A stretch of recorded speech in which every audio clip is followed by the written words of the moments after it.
We have a different drummer tonight. Yeah, Jesse! Mr. Jesse Walsh over here. Francois, our drummer, he made it to sound check today. He was sick as a dog. And an hour before show, he's like, I cannot play the show. So our drum tech is playing the show tonight.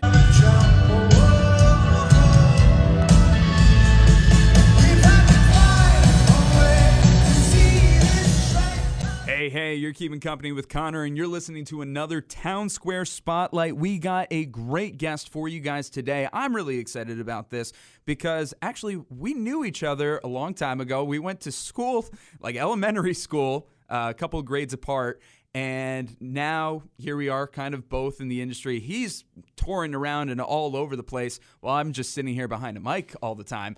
But it's so great to be able to catch up with this guy. I wish I was recording every moment before this because you would be eating this up as well. With us today, we have drummer and drum tech Jesse Walsh. Right now, he's on tour with Billboard Hot 100 charting rock band and former WRRV Sessions headliners, Young the Giant. He's been with so many bands. He's been all over the planet. He's doing so much when it comes to music, and it's so great to have him in the studio today. By the way, no relation on Walsh. We're just friends. But Jesse, thanks so much for coming in. How are you, man? Thanks for having me. I'm great. I'm, like I was saying before, enjoying having some time home and getting to relax. I'm sure. Finally have some time where I'm not traveling around and putting on shows. I'm sure because as you were saying off the mic, you've been just running around, constantly doing stuff. And I think that's great, though. First of all, I just got to say, shout out to St. Peter's, rest in peace. That's where we first knew each other. You were a couple years older than me. Mm-hmm. And I just got to ask before we get into what you're doing now. I was very young age, I knew I wanted to get into music and entertainment. Mm-hmm. And so many of the teachers at St. Peter's or friends' families or whatnot, I was like, are you sure you want to do that? Like, you're such a bright kid. Do you really want to do that? And I was like, absolutely. What was it like for you? Did you get like that same reaction as well? I did on occasion, but I think for me and my family, I was kind of... So to start, my grandfather was a drummer and a professional drummer, gave drum lessons, played around the area for his almost entire adult life. So from the get-go, I was predetermined to be a drummer. There was no way around it. But my family kind of already knew that was, you could have that sort of career. Yeah. And for my grandfather, it was locally. And so when I started showing an interest from a very young age, and when I started playing in bands and it became apparent music was something I wanted to do, it was more of like a, yes, you can, but maybe you also try and do some, finish high school, finish college. Mm-hmm. There was never really like a, no, you can't do this. Yeah. And I lucked out. I had a lot of teachers, and I mean, I'm sure you could ask any of my grade school teachers. I was constantly tapping on the desk or using pens as drumsticks and annoying the class. But for the most part, everybody was pretty receptive to it. And like I said, because my family on my mom's side had all experienced it, it was kind of a like, yeah, okay. I think it was, knowing how tough the music industry can be and how competitive it is and really how hard you have to work at it was really the biggest hurdle. Oh, absolutely. I'm sure. No, and it's great that you were able to have the family support. I didn't know that about your grandfather, so that's really cool to be able to have that. I, too, my family, super supportive. It was really everybody around that's kind of like, yeah, are you sure? Everybody else is concerned. But it's interesting because I find that people place their own concerns and worries onto you while you're just like, oh, yeah, no, I'm going to do this. And you can. And look, you have been. As you said off the mic, this has been your career for 10 plus years. And that is really impressive. And I want to talk about the reason that, helped get you in here today, working with Young the Giant, not just working with them and being the drum tech, you got to perform with them. I've seen so many videos of you on stage, so many photos. People are reaching out to you and just saying, oh my God, this is cool. So I just got to ask about that. Like, what was that like? How'd you feel, man? What was that experience? Well, it was a bit of a whirlwind. It was not really something that was pre-planned. Our drummer had been feeling a bit under the weather, and obviously when you're on tour, it's really tough to be sick on tour, so you kind of just try to power through. It wasn't COVID or anything. And so he came out, we did sound check. I talked to him. He was like, oh, I'm still feeling pretty rough. Do sound check. And oddly enough, very rarely will I leave the venue, like to go get dinner or anything. Mm-hmm. But we were in Albuquerque. One of my best friends, who I played music with for years, also went to St. Peter's. Who was it? Angelo Estrada. Oh my God! So Blast from the past. Yeah. I haven't heard that name in forever. So he now lives in Albuquerque. So he was coming to the show. My best friend that I've played music with was also in the same band, was visiting because we knew I was going to be down there. Mm-hmm. Pick me up, we go get dinner, and I get a call from my tour manager going, hey, you might need to play the show tonight. Just be ready. He's like, tell us all the songs you think you can play, and we'll let you know. So I'm sitting, we're eating dinner. All of a sudden, it's like anxiety spikes. I'm just like, okay. So I sit, I look at the set list, send some songs. And of course, my friends are like, bro, you got to play. I'm like, it's not up to me. But odd enough that you guys are here anyway, 1 out of 45 shows all summer. Exactly. So we head back to the venue. I'm still waiting to hear. We get stuck in traffic getting back in. Oh, no. So I end up having to get out of the car and run back because the artist before Young the Giant is about to go on.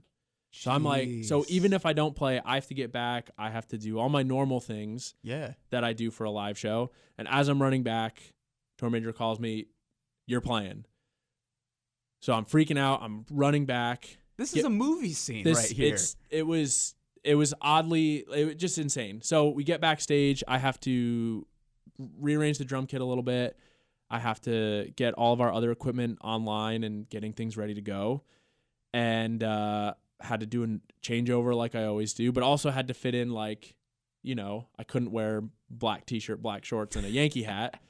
So I had to go and try on some other shirts that the band had, and the band wanted to, hilarious. check in with me and see how I was feeling. But it was such a short amount of time. I didn't really feel nervous. Because it was about an hour and a half from when I initially heard to when the band would have played. Wow. So it was kind of just you don't have time to be nervous. And I knew I didn't have time to practice anything. The one thing I had going for me was one of the days of rehearsal, I had played drums because Fran, our drummer, wasn't at rehearsals yet. Okay. But the rest of the guys wanted to work on their monitor mixes, start to get comfortable with things. So I played for an hour or two. So I played a bunch of songs. So I had known that I had been able to do that. I've played with in-ear monitors before. I played with a click track, which is all things the band does. And it was just kind of like, all right, here we go. And start the set. And it was pretty surreal. I'm not very good at stopping and taking in moments. I definitely had I definitely was conscious enough to do that a few times and go and just kind of have that wow, this is really happening. Yeah.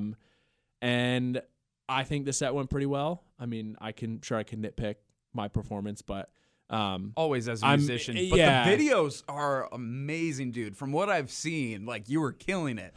Well, thank you. It felt pretty good at the time, and I've looked back on the videos. I'm like, all right, I think I did. All things considered, I think it went off pretty well. So no musician will ever say, it was like, oh yeah, no, I'm happy with that. Well, I know. I joke with my friends about, I've always been very micromanagey about my performances, even when it was a show at the Loft or, R.I.P. the Loft. Somebody's basement. Yeah. I was always finishing a show and going, oh, I did this. And everybody's like, what are you talking about? So yep. I tried to non-musicians will never hear that. Yeah. It's like if it's your friends or family coming into a show, it's be like, I screwed up that chord. I got that wrong beat. I was off tempo. Oh my God, I came in late. And they're like, huh? Exactly. They won't realize. But that's also one of the beauties about being a professional musician.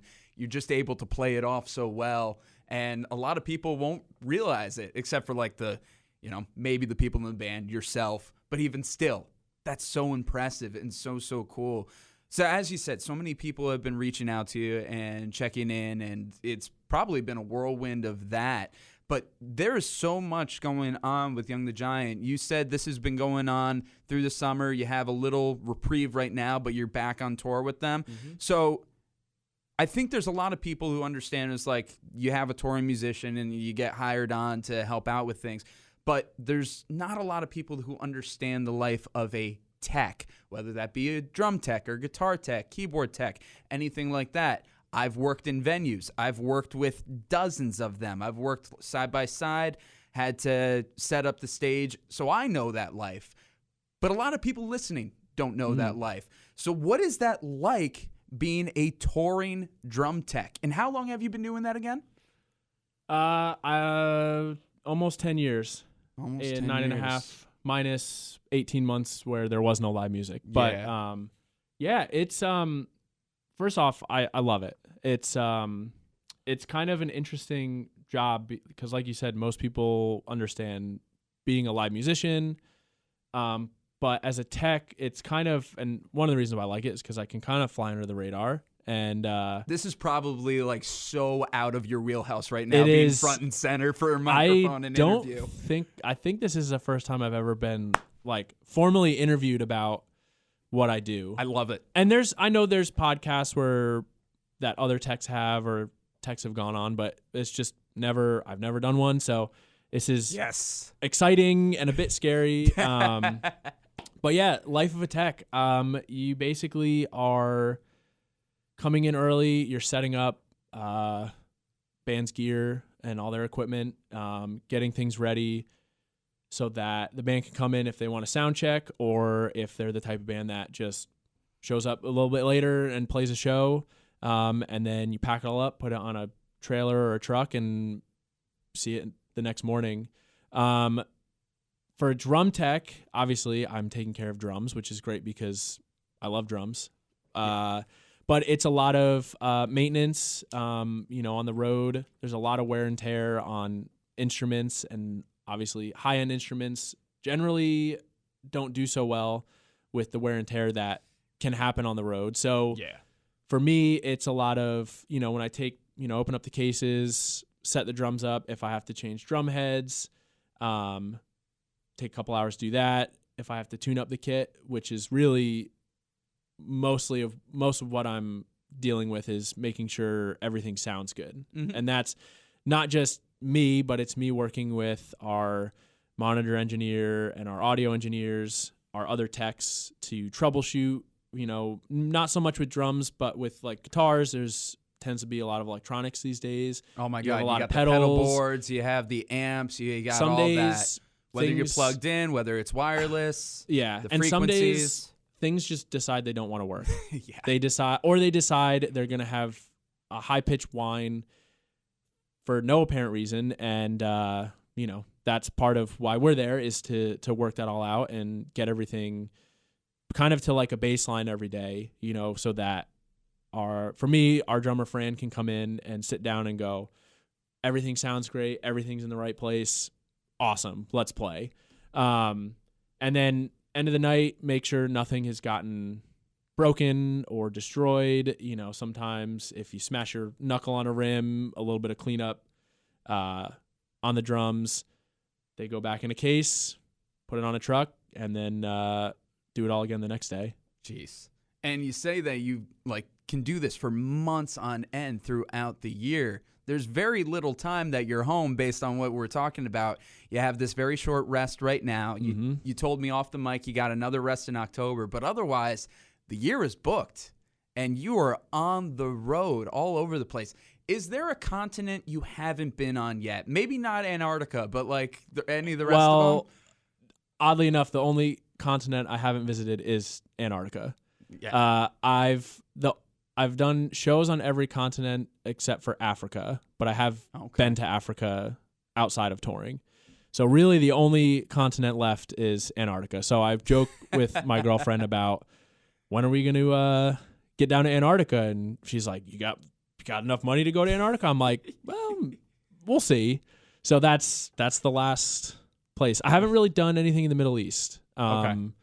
That's the only other like large area because, it's a tough area to get into. I've heard from a lot of comedians and musicians saying how difficult it is to book shows out there. Yeah, and like, I know people do shows in Dubai, and I think Qatar has started to have a lot of stuff happening, but it's just not. It's a tougher market. It's more expensive to get there. It's more expensive to put on shows. So, one of the easier ways I hear is doing military shows if you're going to do something out there. Yeah, I know you can do a lot of stuff with like USO, and they bring it. Surprisingly, it seems like they bring out quite a bit of like high level artists and comedians and all that. So I haven't done anything quite like that yet, but it always seemed there's always kind of like the rumor of, oh, well, we might do this military thing, and then usually either it doesn't pan out or we're busy doing something else. So no, understandable. So as I said, you've been doing this for a long time now. You've been working as drum tech. You've been playing for people. You've been on the road for a long time. Obviously, we said you're with Young the Giant, and big fans of them. We're friends of theirs. I think they've been here for WRRV sessions a few times now. Oh, nice. Yeah, so, hey, if you want, tell them to come on back, do I'll let hometown them know, show. yeah. But we would love to have them back on. But are there any other names that some people might recognize of who you've worked with, or just projects and groups you've been proud to work with, if you're allowed to talk about it? So this year and most of last year too has been a lot of back flipping between a couple artists. So the main one right now is Young the Giant. I've also do a lot of work with a band called Lord Huron. I'll be out with them later this year. I was out with them earlier this year, kind of going back and forth. I worked for a very long time, a band called Against the Current, who was how I got into the industry. They're Dan and Will, their drummer and guitar player, are local, and met them doing Battle of the Bands in high school. Wow. And when they started taking off and seemed like they were going to start touring, I kind of tried to nudge my way in and say, hey, you guys need a drum tech? You guys need somebody? Yep. So I've worked on and off for them for a very long time.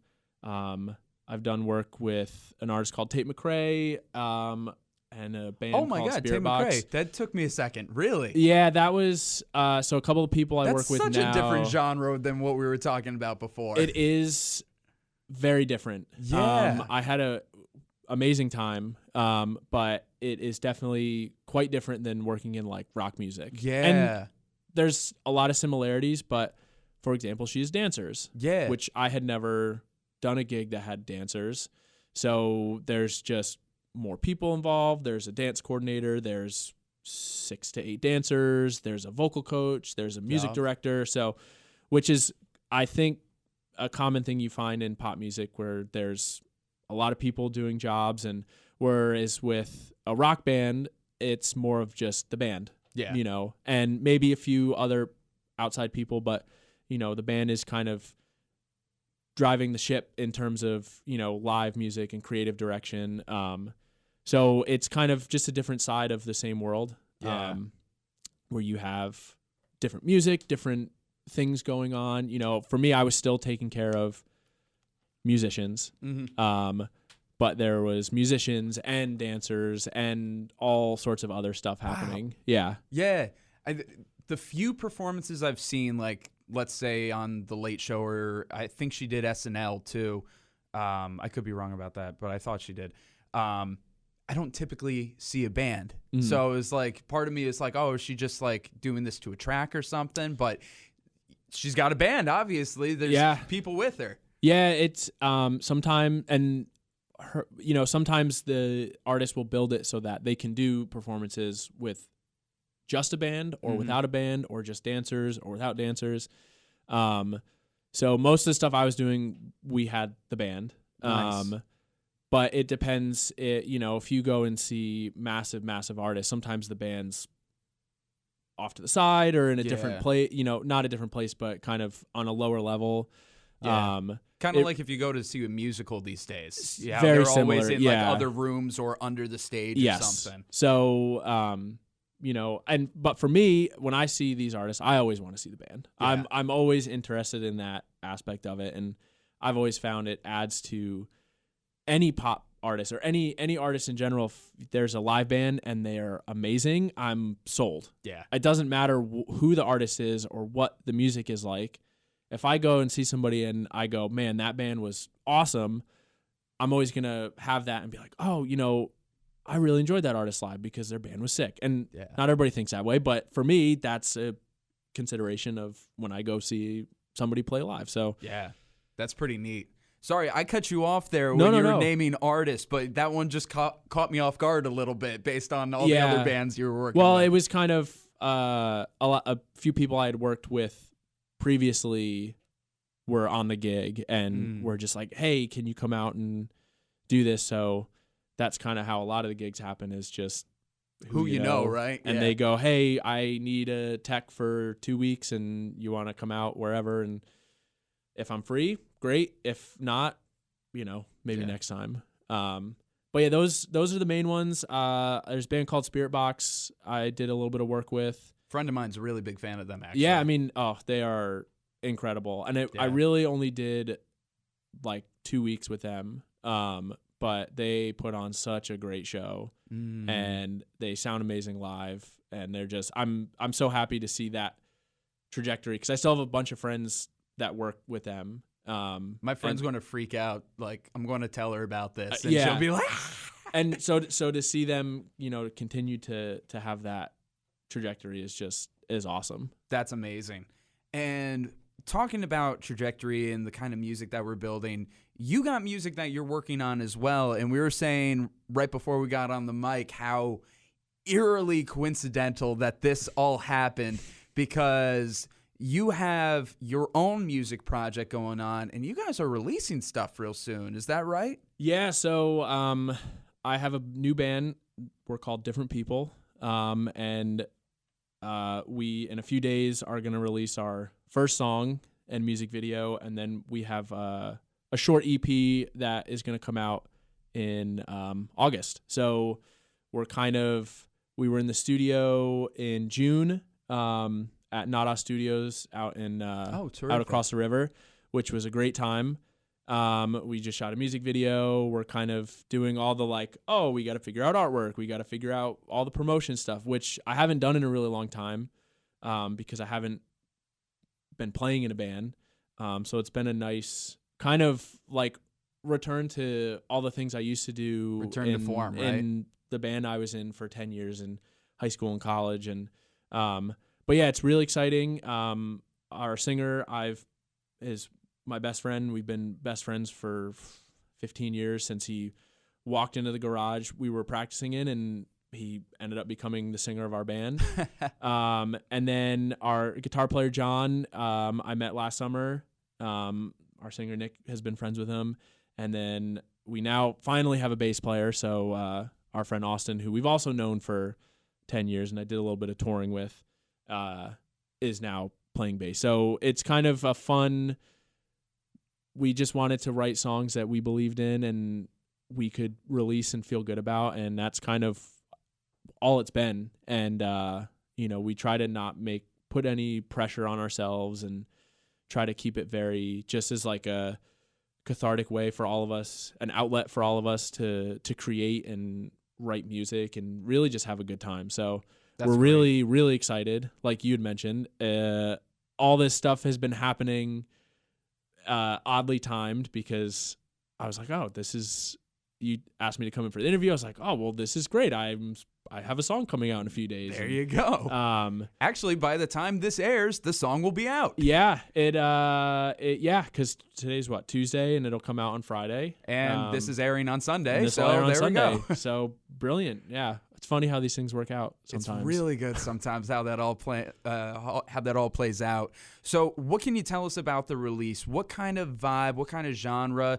Is it similar to some of the musicians you worked with before? Is it straying away from it? What can people expect from this? Well, it's kind of a sum of all the music we all really love, which a lot of it is that early 2000s pop punk and emo and post-hardcore, and kind of us taking that, and we have so many good memories of that time. It was when I first started getting into any sort of rock music. It was starting to write our first songs, start our first bands. So I think for us, it's kind of a nice, we're looking back on it and going, man, why don't we just write music that reminds us of that, which I think is how a lot of artists create and come up with their music. So yeah, the first song is called In Your Head. It comes out on Friday. And then the other two songs will come out in August. Nice. And when does the music video come out? Is that one for In Your Head? Yeah, the music video is planned to come out on Friday with song as well. Yeah, we shot it last week. We shot it at a studio in Poughkeepsie. Like I said before. Good Time Studio? Yeah, actually, yeah. Fantastic. Yep. So good people over there. Yeah, no, it was great. We had a great time. It's, like I mentioned before, it's a bit weird, but also fulfilling to come back to all these things we used to do. I haven't shot a music video in 10 years. I haven't recorded in a studio in almost 10 years. So all these things that I realized that I was missing from being in a band was like, oh man, it's great to do this again and have this experience. So, so used to the road that you weren't all used to this anymore. So, we eventually would like to play some shows. It depends on everybody's schedules because we're all adults and are relatively busy, but hopefully now that we have a bass player, we can get some shows going. That would be awesome. So where can people find this new release, In Your Head, came out Friday, I should say, from Different People? Where can folks, fans, friends, listeners find you guys? Sorry? I'm just making sure. Did we just get a sneak peek of No. I just want to make sure I have the right handles, the Instagram handles right, because it'll all be on Instagram. Nice. And on Instagram it's Different People NY. Mm-hmm. Right now we've only got 2 posts. We tried to keep things close to the vest pretty much until we were ready to put a song out. So any of the info will be there. I'm sure it'll be on Spotify and Apple Music and Tidal, whatever streaming apps, YouTube as well. You can check it all out there. Fantastic. And of course, we'll have all the links and information in the description of this episode, so you're not going to have to go far. We'll have it all here for you. And that's just really cool to see. Good old Hudson Valley boy making something of himself with music and all that. And of course, also be following Young the Giant in that tour. And you said Lord Huron is later this year? Yeah, Lord Huron is November, December. They're out direct support for Casey Musgraves. Nice. So that'll be another, I think we'll be down at Barclays Center among other places. I think that's the closest one. Gotcha. So, hey, if you want to say hi to Jesse, you got to check out any of these shows. I think this is fantastic. Unfortunately, Jesse, we do have to wrap up. I could sit here, talk music, shop, touring, sound, all that with you forever. But seriously, this has been fantastic. Thank you so much for coming in on this Town Square Spotlight. Yeah, thank you for having me. This has been great. Absolutely.